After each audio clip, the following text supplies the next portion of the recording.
Welcome to my YouTube automotive channel. Today I'm sitting in a 2012 Ford Mustang and I will show you which fuse to check in case you suspect the alternator failed. This video will apply to Ford Mustangs made from 2010 all the way up to 2014.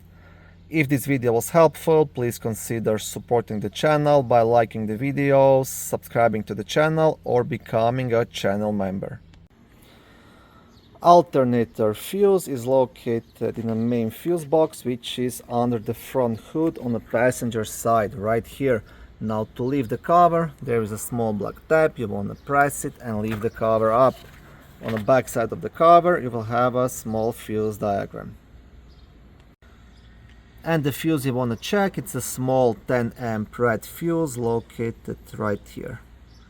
And this is the first thing you should check before you decide to replace the alternator. Thank you for watching this video. I hope it was helpful and educational. If it was, please like it and consider subscribing to my YouTube automotive channel. On my channel there is lots of how-to videos, do-it-yourself videos, car reviews, product reviews and other similar automotive topics.